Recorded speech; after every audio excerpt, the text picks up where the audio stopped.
नमस्कार प्रिय विद्यार्थियों।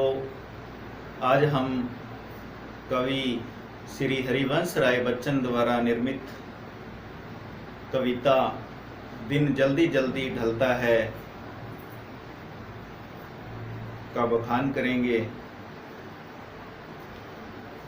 जो उनके निशा निमंत्रण महाकाव्य से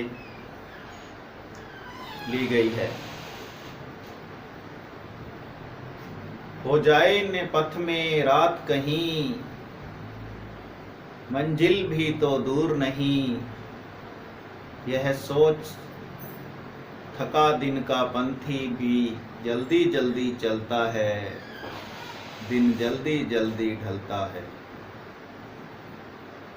बच्चे प्रत्याशा में होंगे, नीड़ों से झांक रहे होंगे, यह ध्यान पर में चिड़िया के भरता कितनी चंचलता है, दिन जल्दी जल्दी ढलता है। मुझसे मिलने को कौन विकल, मैं हूँ किसके हित चंचल, यह प्रश्न शिथिल करता पद को भरता उर में विह्वलता है, दिन जल्दी जल्दी ढलता है। प्रिय विद्यार्थियों, प्रस्तुत पंक्तियाँ दिन जल्दी जल्दी ढलता है कविता से ली गई हैं, जो कवि श्री हरिवंश राय बच्चन द्वारा रचित हैं और उनके निशा निमंत्रण महाकाव्य से ली गई हैं। कवि की पत्नी का देहावसान हो जाने के बाद वियोग श्रृंगार की अवस्था में उन्होंने इस कविता का सृजन किया, जिसमें दिन को एक पथिक के रूप में प्रस्तुत किया, एक चिड़िया के माध्यम से दर्द को व्यक्त किया है, और अंतिम पंक्तियों में कवि ने अपने प्रिय के बिछोह और घर पर उसका इंतजार करने वाला कोई भी नहीं है, अपने हृदय की पीड़ा को व्यक्त किया है। आइए पढ़ते हैं और समझते हैं। दिन जल्दी जल्दी ढलता है, प्रस्तुत कविता का नाम है ये। कवि कहता है, हो जाए न पथ में रात कहीं, मंजिल भी तो दूर नहीं, यह सोच थका दिन का पंथी भी जल्दी जल्दी चलता है, दिन जल्दी जल्दी ढलता है। कवि के अनुसार हो जाए न पथ में रात कहीं, कि घर कहीं रास्ते में ही रात न हो जाए, मंजिल भी तो दूर नहीं, उसका गंतव्य स्थान जहां पर उसने पहुंचना है वह भी दूर नहीं है, अर्थात नजदीक है। यह सोच थका दिन का पंथी भी जल्दी जल्दी चलता है। दिन का पंथी जो रात और दिन काल चक्र के अनुसार आ रहे हैं, तो दिन को उन्होंने एक पथिक के रूप में प्रस्तुत किया है, मनुष्य की तरह प्रस्तुत किया है, कि दिन एक पथिक के रूप में अपने घर की तरफ जा रहा है। इधर अंधेरा होने वाला है, रात होने वाली है, अर्थात उसके मन में संशय है कि कहीं रास्ते में ही रात न हो जाए। कितने ही सुंदर बिंब विधान से उन्होंने ये पंक्तियां लिखी हैं। यह सोच थका दिन का पंथी भी जल्दी जल्दी चलता है। कवि के अनुसार दिन रूपी जो पथिक है, वह जब ये देखता है कि अंधेरा होने वाला है, रात होने वाली है, तो वो अपने कदमों की गति को बढ़ा देता है, अर्थात अपने गंतव्य स्थान की तरफ तेजी से चलने लगता है। दिन जल्दी जल्दी ढलता है, अर्थात उसे डर है कि कहीं रास्ते में ही रात न हो जाए, इसलिए दिन रूपी जो पथिक है, यात्री है, वह और तेज कदमों से अपने घर की तरफ, अपने गंतव्य स्थान की तरफ बढ़ने लगता है। दूसरी पंक्तियां, बच्चे प्रत्याशा में होंगे, नीड़ों से झांक रहे होंगे। अब एक पक्षी के माध्यम से उन्होंने ये बताया है कि चिड़िया जो अपने बच्चों के लिए प्रातःकाल में दाना चुगने के लिए चली जाती है, बच्चों को खिलाने, उनका पेट भरने के लिए अनाज चुगने चली जाती है, तो वो कहता है बच्चे प्रत्याशा में होंगे, नीड़ों से झांक रहे होंगे। अर्थात बच्चे इस आशा में हैं कि उनकी माँ चिड़िया शीघ्र ही उनके पास आने वाली है। नीड़ों से झांक रहे होंगे, अपने प्रियजन से मिलने की आतुरता से वो घोंसले से बाहर निहारने लगते हैं कि कहीं उनकी माँ नज़दीक तो नहीं है।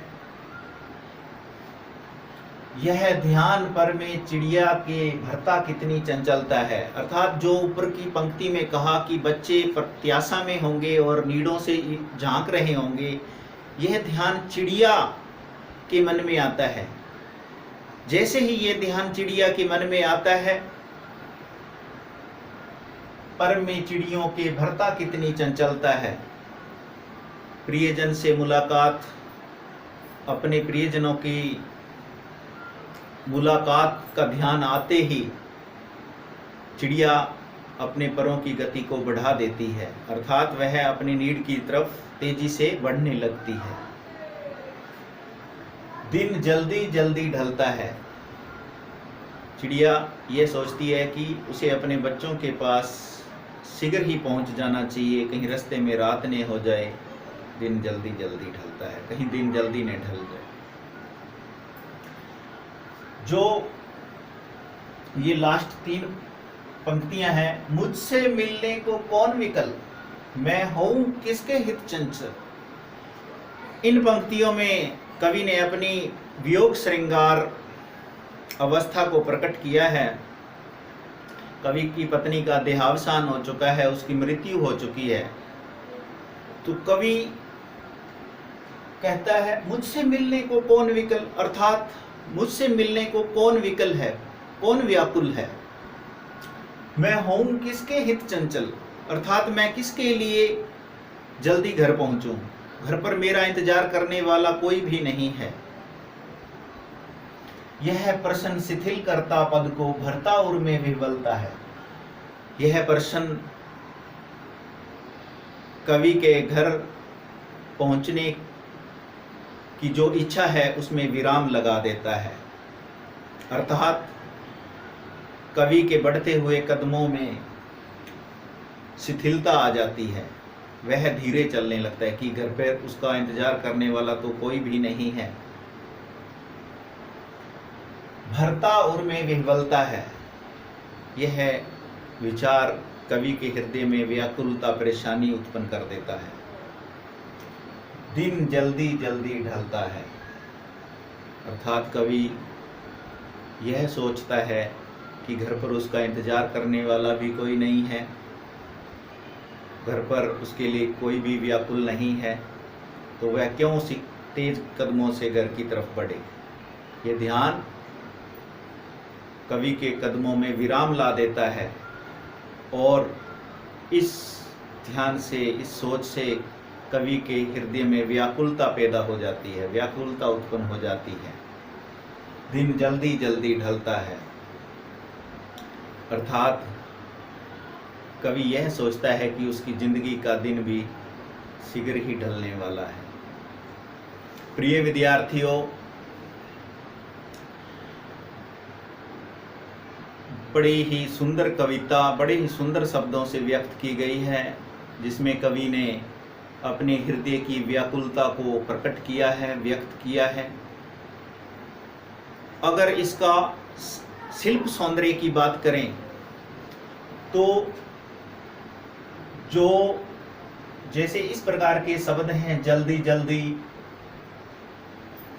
शब्दों की पुनरावृत्ति के कारण पुनरुक्ति प्रकाश अलंकार का प्रयोग किया है। पुनरुक्ति प्रकाश अलंकार।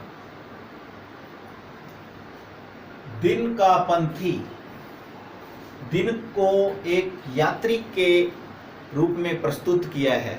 अर्थात जब हम उपमेय पर उपमान का आरोप कर देते हैं, वहाँ पर रूपक अलंकार होता है।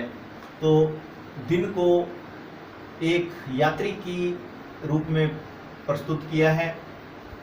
दूसरा, दिन को एक मनुष्य की तरह कार्य करते हुए दिखाया गया है। दिन है जो उसे एक मनुष्य की भांति प्रस्तुत किया है। तो जब निर्जीव को सजीव रूप में प्रस्तुत किया जाता है, चेष्टाएं करते हुए दिखाया जाता है, तो वह मानवीकरण अलंकार होता है। तीसरे, मुझसे मिलने को कौन, यहाँ पर मैं वर्ण की आवृत्ति और कै वर्ण की आवृत्ति के कारण अनुप्रास अलंकार देखने को मिल रहा है। तो आशा करता हूं कि कविता की प्रस्तुत पंक्तियों आपके ध्यान में आ गई होंगी। उन्हें एक बार मैं कह देता हूं कि कवि ने अपने हृदय की पीड़ा को व्यक्त किया है। दिन को एक पथिक के माध्यम से प्रस्तुत किया है, जो अंधेरा बढ़ते देखने पर अपने गंतव्य स्थान की तरफ तेज कदमों से बढ़ने लगता है। दूसरा, चिड़िया जो बच्चों के लिए दाना लेने जाती है और बच्चे उसकी प्रतीक्षा कर रहे होंगे, नीड से घोंसले से झांक रहे होंगे, ये ध्यान चिड़िया के कदमों में और गति ला देता है। लेकिन तीसरा, कवि ने समय के लिए ये कहा कि घर में उसकी प्रतीक्षा करने वाला तो कोई भी नहीं है, कोई भी उसके लिए व्याकुल होने वाला नहीं है, तो वो तेज कदमों से घर की तरफ क्यों बढ़े। ये प्रश्न उसके कदमों में विराम ला देता है। उसके जो घर जाने की इच्छा होती है उसमें स्थिरता पैदा हो जाती है। और इन्हीं पंक्तियों में मुझसे मिलने को कौन विकल, मैं हूँ किसके हित चंचल, तो एक प्रश्न की तरह ये पंक्तियां प्रस्तुत की गई हैं। तो यहाँ पर प्रश्न अलंकार भी है। तीसरा, इसमें कवि ने अपनी वियोग श्रृंगार अवस्था को प्रकट किया है। जो लास्ट की ये पंक्तियां हैं अपने लिए कवि ने लिखी हैं, इसमें कवि ने अपनी वियोग श्रृंगार और रतिस्थायी भाव को प्रकट किया है। धन्यवाद विद्यार्थियों।